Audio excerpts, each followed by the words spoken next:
احد کے پاس جنگ ہوئی، اور اس جنگ میں مسلمانوں کی ایک چھوٹی سی چوک کی وجہ سے ایک پریشانی ہوئی۔ کیا پریشانی ہوئی؟ کہ مسلمان شکست سے دوچار ہوا، مگر یہ کلی شکست نہیں تھی، یہ جزوی شکست تھی۔ پہلے مسلمانوں کا پلہ بھاری ہوا، اب جب ہمارا پلہ بھاری ہو گیا تو رسول اللہ صلی اللہ علیہ وسلم نے جبل الرومات کے اوپر صحابہ کی ایک جماعت کو کھڑا کیا تھا، تاکہ اگر دشمن پیچھے سے آنا چاہے تو یہ لوگ اس کو روک سکے۔ وہ جبل الرومات والے ان صحابہ کے درمیان آپس میں اختلاف ہو گیا۔ کچھ صحابہ نے کہا کہ جنگ ختم ہو چکی ہے، لہذا ہم کو یہ جگہ چھوڑ کر ہم کو چلے جانا چاہیے، مال غنیمت کو جیسے لوگ سمیٹ رہے ہیں ہم کو بھی سمیٹنا چاہیے۔ جبکہ دوسرے کچھ صحابہ تھے، انہوں نے کہا نہیں، اللہ کے رسول صلی اللہ علیہ وسلم نے ہمیں منع کیا ہے، یہاں سے ہلنا نہیں، لہذا جنگ جب تک کہ اللہ کے رسول صلی اللہ علیہ وسلم کا حکم نہ ہو ہم کو یہاں سے نہیں ہلنا ہے۔ تو وہ وہاں پر رہے، مگر وہ بہت کم تھے۔ حضرت خالد بن ولید ابھی اسلام میں داخل نہیں ہوئے تھے، انہوں نے دیکھا کہ جبل الرومات کے اوپر کوئی نہیں ہے، دو چار ہی لوگ ہیں، وہ آئے، ان لوگوں کو شہید کیا، اور پیچھے سے اچانک حملہ ہوا اور مسلمانوں میں بھگدڑ مچی، جس میں تقریباً 70 صحابہ شہید ہوئے، اور رسول اللہ صلی اللہ علیہ وسلم کا دندان مبارک شہید ہوا، حضور کے چہرے پر لگا، آپ صلی اللہ علیہ وسلم کے چہرے سے خون بہنے لگا۔ آپ صلی اللہ علیہ وسلم کو حضرات صحابہ نے بڑی مشکل سے بچا کر نکالا، اور نکال کر لے کر جانے لگے۔ احد نے آپ کے لیے راستہ کر دیا، اور ایک جگہ پر جا کر رسول اللہ صلی اللہ علیہ وسلم کا ٹریٹمنٹ کیا گیا۔ آج سے تقریباً 15-17 سال پہلے ہمارے والد صاحب کے ساتھ ہم گئے، تو ہمارے والد صاحب کے ایک دوست اور ہمارے استاد بھی جو کسی زمانے میں عقل قوا میں پڑھاتے تھے، مولانا داؤد صاحب، تو انہوں نے کہا، تو والد صاحب نے ان سے کہا کہ مولانا داؤد یہ حذیفہ کو لے جاؤ آپ وہ احد کے اوپر۔ تو میں نے کہا احد پر جاتے ہیں، اسے لے جائیں گے۔ تو انہوں نے کہا ٹھیک ہے چلو میرے ساتھ میں۔ کہا صبح میں جاتے ہیں ہم لوگ اشراق کے وقت۔ میں نے کہا ٹھیک ہے، اور صبح میں اشراق کے وقت ہم لوگ گئے۔ تو عام طور پر لوگ وہاں جاتے نہیں، اب تو شاید اس جگہ کو بند بھی کر دیا۔ ہم وہاں گئے تو ایک چھوٹی سی جگہ تھی، تو وہاں پر مجھے کہا کہ یہاں پر آپ بیٹھیے۔ جب میں وہاں پر بیٹھا تو ایسا لگا جیسے ڈینٹل جو ہوتا ہے نا، BDS کیا ہوا ڈاکٹر، اس کے پاس بیٹھو تو آپ دانت کا علاج کراتے وقت اس کی ایک الگ سے کرسی ہوتی ہے، بالکل اسی کرسی کی طرح اللہ کے رسول صلی اللہ علیہ وسلم کے دانت کی شہادت کے بعد اس کا ٹریٹمنٹ کرنے کے لیے جب اللہ کے رسول کو وہاں پر بٹھایا گیا تو اللہ نے ایسا نظام بنایا کہ وہ علاج کرنے کے لیے بالکل ڈینٹل کی کرسی بن گئی، پتھر تھا، اور بالکل ویسا ہی ہو گیا۔ میں بیٹھا تو تھوڑی دیر کے لیے تو میں بھی کانپ گیا، اس لیے کہ ایسی جگہ پر بیٹھنا جہاں پر رسول اللہ صلی اللہ علیہ وسلم کا انتہائی مبارک وجود بیٹھا ہو، ہم گنہگار کیسے وہاں بیٹھ سکتے ہیں؟ لیکن بہرحال تو وہاں پر بیٹھے، اللہ رب، اللہ کے رسول کا معجزہ بھی سمجھ میں آئے، اللہ کے رسول کی برکتیں بھی سمجھ میں آئی، اور یہ کہ اللہ رب العزت نے اپنے رسول کے لیے کائنات کے ہر چیز کو مسخر کر دیا تھا۔ دنیا آج ڈینٹل کی کرسی بناتی ہے، لیکن اللہ رب العزت نے اللہ کے رسول کے زخموں کا علاج کرنے کے لیے 1440 سال پہلے ہی ڈینٹل کی کرسی کیا کر دی تھی؟ بنا دی تھی۔ تو اللہ کے رسول صلی اللہ علیہ وسلم زخمی ہوئے، اللہ کے رسول صلی اللہ علیہ وسلم کی زخمی، قرآن نے ان ساری تفصیلات کو ذکر کیا۔ اب اس کے بعد کیا ہوا؟ مسلمانوں نے پھر ایک جگہ پر جمع ہوئے اور جمع ہو کر حملہ کیا، تو دشمن بھاگ گیا۔ اب وہ آدھے رستے پہنچے، اور آدھا رستہ پہنچنے کے بعد ابو سفیان، ابو جہل تو بدر میں مارا جا چکا تھا، واصل جہنم ہو چکا تھا، اب ابو سفیان سردار تھے، ابھی مسلمان نہیں ہوئے تھے، تو ابو سفیان وہ اپنے ساتھی سے پوچھنے لگے کہ ارے بھائی جنگ کون جیتا؟ تو آپس میں کہنے لگے ہم جیتے۔ تو پھر وہ پوچھنے لگے اگر ہم جیتے تو ہم بھاگے کیوں؟ اس لیے کہ جیتنے والا تو بھاگتا نہیں ہے۔ تو بولے ہاں یار یہ تو عجیب ہو گیا، ایسا کیسا جیتے کہ ہم بھاگے؟ کہا کہ چلو واپس جاتے لڑنے کے لیے۔ تو ابو سفیان نے کہا کہ بھائی یہ تھوڑا بہت جیتے، اتنا ہی جیت لو، اپنے واپس جائیں گے تو وہ تیار ہو چکے ہوں گے۔ اس لیے اب وہ جنگ ایک مخمصہ بن گئی، پریشان لوگ کہ کیا ہوا۔ تو ہمارے مورخین فرماتے ہیں کہ پہلے مسلمانوں کا پلہ بھاری ہوا، کچھ دیر کے لیے غیروں کا پلہ بھاری ہوا اور پھر اس کے بعد آخر میں مسلمانوں کا پلہ بھاری ہوا تو کلی شکست نہیں ہوئی، کچھ دیر کے لیے مسلمانوں کو لیکن 70 صحابہ کا شہید ہونا، وہ صحابہ جن کی نظیر دنیا کے اندر میں کہیں نہیں مل سکتی ہے، ایسے صحابہ، ایک ایک صحابی یہ ایک ایک امت کی طرح تھے، تو 70 صحابہ کا شہید ہونا بڑا عظیم واقعہ تھا۔ تو مسلمانوں پر ایک غم اور تکلیف تھی اور غم اور تکلیف کا پہاڑ تھا، اللہ کے رسول زخمی ہو گئے۔ تو اس موقع پر قرآن کریم کی آیت کریمہ نازل ہوئی، وَلَا تَهِنُوا وَلَا تَحْزَنُوا وَأَنْتُمُ الْأَعْلَوْنَ إِن كُنتُم مُؤْمِنِينَ۔ ارے مومن ہو کے ڈرتے ہو، ارے مومن ہو کے گھبراتے ہو، ارے مومن ہو کر بے چین ہو جاتے ہو؟ کہا مومن نہیں ڈرتا ہے، اگر تم ایسی طریقے سے اپنے ایمان کو مضبوط کر لو گے تو دنیا کی کوئی طاقت تمہیں ڈرا نہیں سکتی، تمہیں ہرا نہیں سکتی، تمہیں ختم نہیں کر سکتی ہے۔ تو اس لیے ضرورت اس بات کی ہے کہ ہم اپنے گھروں پر دین کی محنت کریں، ہم اپنے گھروں پر ایمان کی محنت کریں، ہم اپنے بچوں پر قرآن کی محنت کریں۔ بڑے مبارکباد ہے کنز القرآن اور اس کے ذمہ داران کہ ماشاءاللہ انہوں نے قرآن کریم کو پڑھنے پڑھانے کا یہ نظام شروع کیا۔ حضرت عثمان ابن عفان رضی اللہ تعالیٰ عنہ کی روایت ہے جس میں حضرت عثمان ابن عفان رضی اللہ تعالیٰ عنہ فرماتے ہیں، کیا فرماتے ہیں؟ حضور نے فرمایا خیرکم من تعلم القرآن وعلمہ، تم میں سب سے بہترین وہ ہے جو قرآن کو سیکھے اور قرآن کو سکھائے۔ مگر بڑا افسوس ہے آج قرآن کے سیکھنے سکھانے والے کو بڑی حقارت کی نگاہ سے دیکھا جاتا ہے۔ امت کو احساس نہیں، امت کی اکثریت وہ ہے اس کو ایک ہی بھوت سوار ہے، میرا بچہ ڈاکٹر بن جائے، میرا بچہ انجینئر بن جائے، میرا بچہ مالدار بن جائے، میرا بچہ تاجر بن جائے، میرا بچہ کلکٹر بن جائے، میرا بچہ انسپیکٹر بن جائے۔ ٹھیک ہے، لیکن اگر مسلمان اپنے ایمان کے سودے کے ساتھ دنیا کی تعلیم حاصل کرتا ہے تو خدا کی قسم اس سے بڑا خسارہ اور کوئی نہیں ہو سکتا ہے۔ یہ کون سا سودا ہوا کہ جس سودے میں ہم اپنی فانی دنیا کو خرید رہے ہیں، اور کس کا سودا کر رہے ہیں؟ اپنی باقی آخرت کے لیے، ہمیشہ ہمیش کی آخرت کا سودا کرنا، اس سے بڑا خسارہ اور کوئی نہیں ہو سکتا ہے۔ ہمارے والد صاحب نور اللہ مرقدہ وہ فرمایا کرتے تھے کہ مسلمان انجینئر بنے، ڈاکٹر بنے، کلکٹر بنے، مگر وہ سب سے پہلے سچا اور پکا مسلمان بنے۔ تو ہمیں اپنے بچوں کو سب سے پہلے دین سکھانے کی ضرورت ہے۔ اگر ہم نے اپنے بچوں کی دین کی فکر نہیں کی تو خدا کی قسم قیامت کے دن ہم سب کو اللہ کے سامنے جواب دینا پڑے گا۔ آج ہمارے بچے الحاد، کفر، بے دینی کا شکار ہو رہے ہیں، بد اخلاقی اور بدکرداری کا شکار ہو رہے ہیں۔ حضرت شیخ الاسلام فقیہ الازہر حضرت مولانا تقی عثمانی صاحب انہوں نے اپنے سفرناموں کے اندر وہ متعدد جگہوں کے اوپر لکھا ہوا ہے کہ مسلمانوں کو پرائمری سے لے کر پی جی تک، یونیورسٹی اور ہائر ایجوکیشن تک کے اپنے بچوں کے ایمان کو بچانے کے لیے اپنے اداروں کو قائم کرنا دنیا کے ہر ملک میں ضروری ہے۔ اور آپ نے پھر عجیب بات ارشاد فرمائی، آپ نے فرمایا یہ موت اور حیات سے زیادہ سنگین مسئلہ ہے۔ کیا فرمایا آپ نے؟ موت اور حیات سے زیادہ سنگین مسئلہ ہے۔ مگر آج بھی میں اس کے ایسے کہتا ہوں کہ کے جی سے لے کر پی جی تک کے ہمارے ادارے ہونے چاہیے، ہماری نگرانی میں ہونے چاہیے۔ حضرت حکیم الامت مجدد ملت حضرت تھانوی رحمۃ اللہ علیہ سے 1322 میں، آج کون سا میں ہم 1447 میں، آج کے مسلمان کو تو ابھی یہ پوچھو کہ بھئی کون سا اسلامی سال چل رہا ہے وہ بھی نہیں معلوم ہوتا ہے۔ ارے بھئی کون سے اسلامی سال سے گزر رہے ہیں ہم؟ 1447۔ تو آج سے مکمل 125 سال پہلے حضرت تھانوی رحمۃ اللہ علیہ نے ایک جگہ پر تقریر کی، اتفاق سے وہاں پر کالج کا طبقہ تھا، اسٹوڈنٹس تھے اور پروفیسر وغیرہ تھے۔ تو حضرت سے کسی نے سوال کیا، بیان شروع ہوتے ہی کہا کہ حضرت انگریزی تعلیم اور عصری تعلیم سیکھنا کیسا ہے؟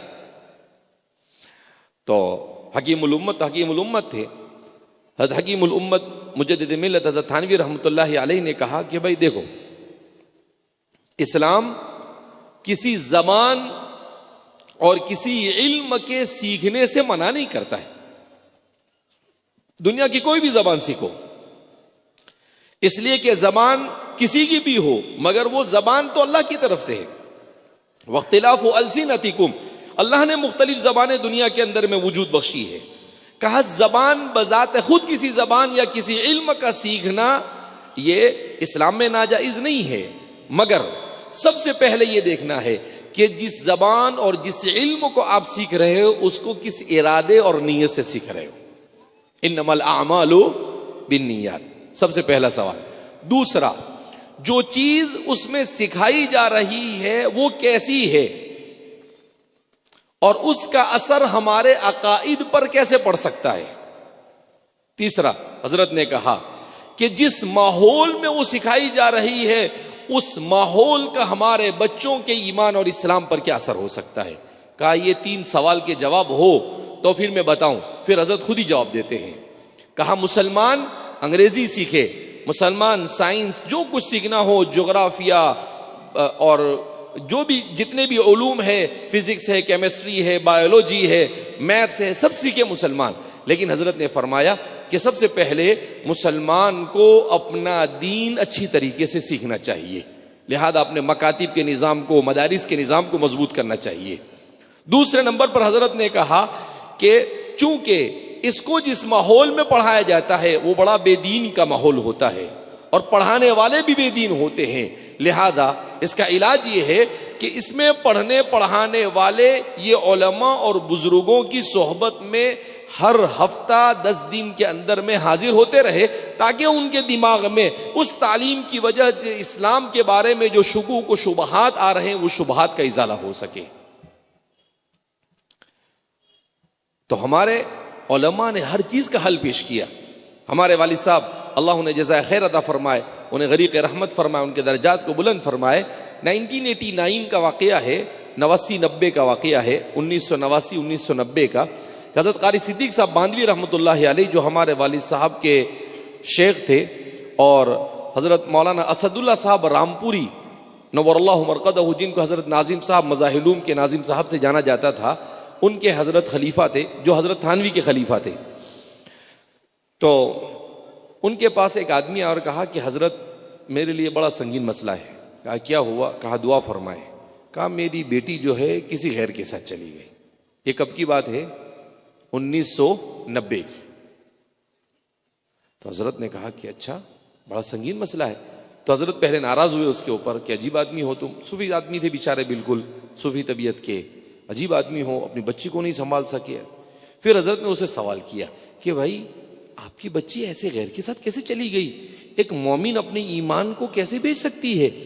تو پھر اس نے کہا کہ اصل میں حضرت وہ جس کالج میں اعلیٰ تعلیم حاصل کرنے کے لیے میں نے ڈالی تھی وہاں پر مسلمان بچے تھے ہی نہیں، سارے وہ لوگ تھے، وہ عشق بازی میں مبتلا ہو گئے اور اپنے عاشق کے ساتھ کیا ہو گئی؟ بھاگ گئی. اللہ اکبر. ظاہر سی بات ہے، اللہ والے ہے، اتقوا من فراست المؤمن فإنه ينظر بنور اللہ. ان کو فوراً کلک ہوا. انہوں نے والد صاحب کو بلایا، کہا مولی غلام ادھر آؤ. والد صاحب کہا کہ بھائی دیکھو یہ تو بڑا سنگین واقعہ پیش آ رہا ہے، ایک کام کرو، آپ مدرسے کے اندر میں اسکول اور کالج شروع کرو اور عصری تعلیم دینی ماحول میں. تو والد صاحب نے کہا کہ حضرت مفتی لوگ فتوے چالو کر دیں گے اور سیدھا کفر کا فتویٰ لگتا ہے. تو حضرت نے کہا کہ بھئی دیکھو مجھے ایسا محسوس ہو رہا ہے کہ آج یہ ایک واقعہ پیش آیا، اگر ہم نے اپنی نگرانی میں ہمارے نوجوانوں کو دینی ماحول میں عصری تعلیم نہیں دی تو آئندہ ایسے بہت سارے واقعات پیش آ سکتے ہیں. لہذا اس فتنہ ارتداد کا ایک ہی حل ہے کہ ہمارا بچہ اس ماحول میں جا کر ارتداد کا شکار ہو رہا ہے، ہم ان کو اپنے ماحول کے اندر میں لے آئیں. والد صاحب نے کہا ٹھیک ہے حضرت آپ کا جیسا حکم ہو. والد صاحب کو وہ لے کر گئے عبد الرحمن انتولے کے پاس، وہ اس وقت مہاراشٹر کے سی ایم تھے. تو ان سے کہا کہ بھئی ہم مولوی لوگ ہیں، اسکول کالج وغیرہ ہمارے مدرسوں میں شروع کرنا چاہتے ہیں. تو انہوں نے کہا کہ دیکھو آپ کا پہلا تجربہ ہے، آپ ایسی کالج ایسا ادارہ شروع کرو جو 1 سال 2 سال چلتا ہو تاکہ آپ کو پتہ چلے کہ بھئی آپ اس میں کامیاب ہوتے ہیں یا نہیں. تو ITI شروع ہوا 92 کے اندر میں ہمارے یہاں پر، ITI انڈسٹریل ٹریننگ انسٹیٹیوٹ۔ 6 مہینے کے بعد پہلے حضرت آئے، داخلہ ہوا جب حضرت قاری صدیق صاحب باندھوی نور اللہ مرقدہ عارف باللہ، اور پھر اس کے بعد 6 مہینے کے بعد حضرت بھی تشریف لائے۔ تو حضرت نے کہا کہ بھئی مولوی غلام وہ بچے کہاں ہیں جو ہمارے اس کالج کے اندر میں پڑھنے کے لیے آئے ہیں؟ تو عصر کی نماز کا بالکل وقت ہو رہا تھا۔ علی صاحب نے کہا حضرت یہ سب بیٹھے ہوئے ہیں۔ کہا یہ تو سب مدرسے کے بچے۔ کہا مدرسے اور کالج کے سب ہے۔ کہا اچھا۔ اب نماز کے بعد ان کو بلایا تو دیکھا کہ جب آئے، جب ان کے چہروں پر داڑھی نہیں، لباس ان کا بالکل انگریزوں جیسا، اور آج 6 مہینے کے بعد دیکھا تو وہ بالکل مولانا جیسے نظر آ رہے، سب کے چہروں پر داڑھیاں اور لباس بھی ان کا بدل چکا، سروں پر ٹوپیاں اور نماز کی پابندی۔ ان بچوں سے پوچھا تو کہا کہ بھئی ہمارا تو ایمان بچ گئے یہاں کر۔ تو پھر انہوں نے کہا کہ مولوی غلام اب اس کو آگے بڑھانا ہے اور ہم اس میں کامیاب ہیں۔ پھر اس کے بعد BUMS کالج شروع ہوا۔ تو ایک مولانا صاحب نے 95-96 کے اندر میں ایک مولانا صاحب نے والد صاحب کی کتابچہ لکھا کہ بھائی یہ مولوی امت کے نوجوانوں کو مرتد کر رہا ہے، بگاڑا ہے۔ عجیب آدمی، ارتداد سے بچانے کی بات چل رہی ہے، فکر ہو رہی ہے، اور اس کو بالکل الٹا۔ وہ کہتے ہیں نا کہ بھئی مولانا صاحب ہے، ان کو سنبھال کے رکھنے کا۔ مولانا صاحب اگر وہ ایک مرتبہ ایک کوا پریشان ہو گیا تو اس کو کوے کو پوچھا کسی نے کہ بھئی تو کیوں پریشان ہے؟ تو تو حرام ہے، تیرے کو نہیں کھا۔ بولے یہ مولانا صاحب ہے، کھانے پر آوے تو کوے کو بھی حلال کر دے وے۔ تو اب ظاہر سی بات ہے، اب انہوں نے ایسا پورا الٹا۔ اب والد صاحب بے چین ہو گئے تو والد صاحب نے حضرت قاری صدیق صاحب سے کہا کہ حضرت میں نے آپ کو پہلے ہی کہا مولوی یہاں باشد کے چپ نہ شود۔ کہا کہ دیکھو کرم فرمائی کیا ہو گئی، شروع ہو گئی۔ تو حضرت بڑے ذہین آدمی تھے، حضرت نے اس کو لیا، یوں کر کر پھاڑ دیا، اور پھاڑنے کے بعد کہا مولوی غلام یہ عند اللہ آپ کے کام کی مقبولیت کی علامت اور نشانی ہے۔ کہا اس کو کوڑے دان میں ڈال دو اور اپنا کام کرتے رہو۔ یہ مولوی لوگوں کو 25 سال کے بعد سمجھ میں آئے گا کہ امت کی سب سے بڑی ضرورت ہے یہ، اور ویسا ہی ہوا۔ اب سب کو سمجھ میں آ رہا ہے۔ تو میں کہتا ہوں اللہ کرتے یہ امت 25 سال پہلے جاگ گئی ہوتی تو شاید آج ہمارے یہ حال نہ ہوتا جو آج ہو رہا ہے۔ لہذا ضرورت اس بات کی ہے کہ ہم اپنے اداروں کو، میں نے یہاں پر پوچھا کہ مسلمانوں کی بڑی تعداد ہے، 25-30% مسلمان ہیں، اور ماشاءاللہ کہا تعلیمی ادارے، کہا ٹھیک ہے کا دکا ادارے ہیں، کوئی تعلیمی ادارے نہیں ہے تو یہ افسوس کا مقام ہے۔ لہذا علماء کی نگرانی میں مسلمانوں کے KG سے لے کر PG تک کے اپنے ادارے ہونے چاہیے اگر ہم اپنی نسلوں کے ایمان کو بچانا چاہتے ہیں۔ میں جگہ جگہ پر جا کر یہی بات کہتا ہوں لوگوں سے کہ اس وقت ہم ایمرجنسی اور ICU میں ہیں، اگر اب بھی ہم نہ جاگے تو آئندہ ہمارے کھڑے ہونے کا امکان اسباب کے درجے میں نظر نہیں آ رہا ہے۔ لہذا ہمیں اس کی فکر کرنی چاہیے کہ ہم اپنے مدرسوں کو بھی مضبوط کریں اور ساتھ ساتھ میں اپنے اصلی تعلیمی ادارے قائم کریں۔ میں کہتا ہوں کہ بھائی ہمیں اپنے بچوں کا ایمان بچانا ہے تو ہم دوسرے باہر کے لوگوں کے پیسوں پر کیوں نظر کریں؟ ہمارے لوگ کھڑے ہو جائے، اللہ نے جس کو دولت دی ہے 5-10 لوگ کھڑے ہو جاوے اور کھڑے ہو کر گروپ بنائے، انشاءاللہ ہم لوگ ان کو پورا سکھائیں گے، پرمیشن کیسے لانا، کس طریقے سے چلانا، پورا طریقہ ہم بتائیں گے، اور دینی ماحول وہاں پر کیسے قائم کرنا اور کس طریقے سے اس کو چلانا، یہ وقت کی سب سے بڑی ضرورت ہے۔ اب ہم اس سے غفلت نہیں برت سکتے۔ اگر اب بھی ہم نے غفلت برتی اور ہماری نسل کفر شرک کا شکار ہوئی، خدا کی قسم ہم سب کو قیامت کے دن اللہ کے سامنے جواب دینا پڑے گا۔ اس لیے ضرورت اس بات کی ہے کہ ہم، آج تو یہ صورتحال ہے کہ ہمارے مدرسوں میں بھی ہمارے امت نے بچوں کو بھیجنا بند کر دیا، مدرسوں میں بھی بچے نہیں آتے ہیں۔ ہمیں یہ فکر ہے کہ ہمارے معاشرے میں ڈاکٹر اور انجینئر ہو، مگر ہمیں یہ فکر نہیں کہ ہمارے مستقبل میں ہمارے بچوں کے ایمان کو بچانے کے لیے علماء نہیں ہوں گے تو ہماری امت کا کیا ہوگا۔ آخری ایک قصہ سنا کر اپنی بات کو ختم کر دیتا ہوں۔ ابھی ایک واقعہ مشہور ایک عرب عالم ہے، ان کا سنا ہوگا، پھر میں نے اس کی تحقیق کی تو وہ واقعہ عجیب واقعہ ہے کہ طالب علم دین کا حصول یہ کتنی بڑی نعمت ہے۔ حدیث میں آتا ہے منسلک، جو آدمی طالب علم کے راستے پر چلتا رہے، سہل اللہ لہ طریقا الی الجنہ، اللہ اس کے لیے جنت کے راستے کو ہموار کر دیتا ہے اور آسان کر دیتا ہے۔ بالکل اس کا جیتا جاگتا نمونہ آج سے 50 60 70 سال پہلے ملک شام کے اندر میں پیش آیا۔ کیا واقعہ پیش آیا؟ ایک آدمی تھے، ان کا نام تھا عبداللہ، اور وہ دمشق کا ایک قبرستان ہے دحداح، ایک صحابی گزرے ہیں حضرت ابو دحداح رضی اللہ تعالیٰ عنہ، تو اس سے ملتا جلتا نام اس لیے مجھے بھی یاد رہ گیا وہ، تو دحداح مقبرۃ الدحداح، مقبرہ دحداح کے اندر میں قبر کھودنے والے. اب اس قبر کھودنے والے آدمی کے پاس وہ ایک عورت آئی جو پردہ نشین تھی، اور اس عورت نے آ کر روتے ہوئے اس سے کہا کہ قبر کھود دو، میں قبر کی مزدوری آپ کو دے دوں گی. اس نے کہا ٹھیک ہے. وہ کہتے ہیں میں نے قبر کھودی اور 10-15 لوگ ایک جنازے کو لے کر آئے اور اس کو ہم نے قبر میں اتارا. تو کہا کہ میں قبر بھی کھودتا تھا اور ساتھ ساتھ میں میت کو قبر کے اندر میں اتارنے بھی مدد کرتا تھا. تو کہا میں بھی اترا. اب جب میں اندر اترا تو کیا ہوا، جیسے ہی ہم نے میت کو رکھا، میت کو رکھتے ہی وہ قبر بالکل وسیع ہو گئی. کہا میرے ساتھ والوں کو نظر نہیں آیا، میں سب دیکھ رہا ہوں. اور میں نے دیکھا کہ دو بہترین سوار آئے سفید کپڑے میں ملبوس اور اس نوجوان کو اپنے ساتھ میں لے کر گئے، اور اپنی نگاہ جہاں تک پہنچے وہاں تک کہ قبر وسیع ہو گئی. کہا کہ مجھ پر غشی طاری ہوگی، بے ہوشی طاری ہوئی، میں گر گیا. لوگوں نے مجھے نکالا اور کچھ دیر کے بعد جب میں ہوش میں آیا تو میں نے لوگوں سے کہا میں نے ایسا ایسا دیکھا. تو لوگوں نے کہا پاگل ہے، تو نے کچھ ایسے ہی بے ہوشی کے اندر میں دیکھ لیا ہوگا. 2-4 مہینے ہوئے. 2-4 مہینے کے بعد عورت آئی دوبارہ اور پھر اس نے کہا کہ میرے بچے کا انتقال ہو گیا ہے، ایک قبر کھود دے. کہا میں نے پھر قبر کھودی. اب میں نہیں پہچان سکا، پردے میں تھی کہ یہ وہی عورت ہے یا کوئی اور عورت ہے. خیر وہ میں نے پھر قبر کھودی اور پھر میں اس نوجوان کو بھی قبر میں لے کر اترا. تو کہتے ہیں کہ بالکل اسی جیسا پہلا جیسا منظر تھا ویسا ہی منظر، کہ جیسے ہی اس کو نوجوان کو قبر میں رکھا وہ قبر تا حد نگاہ وسیع ہو گئی. نوجوان آتے ہیں اور دو سوار آتے ہیں اور اس کو اپنے ساتھ میں لے کر جاتے ہیں. کہا اس بار میں نے اپنے اعضاء پر قابو پایا اور میں بے ہوش نہیں ہوا اور ہوش و حواس میں رہا. میں نے لوگوں کو کہا لیکن لوگوں کو میری بات کچھ سمجھ میں نہیں آئی. میں جلدی سے قبر سے باہر آیا اور باہر آ کر میں اس عورت کی تلاش میں نکل پڑا کہ یہ عورت کون ہے، اور میں ان سے پوچھوں کہ آخر یہ کون لوگ ہیں کہ جو سیدھے ابھی تو قبر کو بند کرنے سے پہلے ہی سیدھے جنت میں جا رہے ہیں. کون لوگ ہیں یہ؟ حالانکہ ان کے ساتھ جنازے میں 8-10 لوگ سے زیادہ نہیں ہے. تو کہتے ہیں کہ وہ عورت باہر کھڑی بیٹھی ہوئی رو رہی تھی. میں نے اس عورت سے جا کر پوچھا کہ اماں میں آپ سے پوچھنا چاہتا ہوں، یہ جو 3 مہینے پہلے بھی آپ ہی آئی تھی کیا؟ تو وہ روتے ہوئے کہنے لگی ہاں، میرے ایک بچے کا انتقال 3 مہینے پہلے ہو گیا نوجوان کا، اور دوسرے نوجوان کا انتقال آج ہو گیا. اور وہ زاروں قطارن لگی. تو یہ قبر کھودنے والے 55-60 سال عمر تھی ان کی، یہ کہنے لگے کہ اماں آپ کے لیے تو بشارت ہے. کہا کیوں؟ کہا کہ آپ کے تو دونوں بچے جنتی ہے،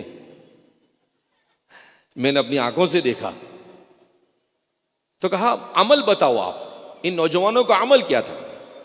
تو اس بوڑھیا نے کہا عمل تو یہ تھا کہ پہلا جو میرے بیٹے کا انتقال ہوا وہ طالب علم تھا، وہ علم دین سیکھتا تھا. اور جو دوسرے بیٹے کا انتقال ہوا تو چونکہ ہم غریب لوگ ہیں، ان کے والد کا پہلے انتقال ہو چکا ہے، تو یہ اپنا جو بھائی طلب علم کی محنت کر رہا تھا اس کے پیچھے پورا خرچہ یہ برداشت کر رہا تھا اور اس کا پورا خرچہ یہ دیتا تھا، اس کی کفالت کرتا تھا، اس کا اسپانسر تھا یہ. تو کہا کہ اچھا تو طالب علم بھی سیدھا جنت میں اور علم دین کے لیے جو کفالت کر رہا ہے وہ بھی سیدھا جنت میں گیا. کہا اللہ اکبر.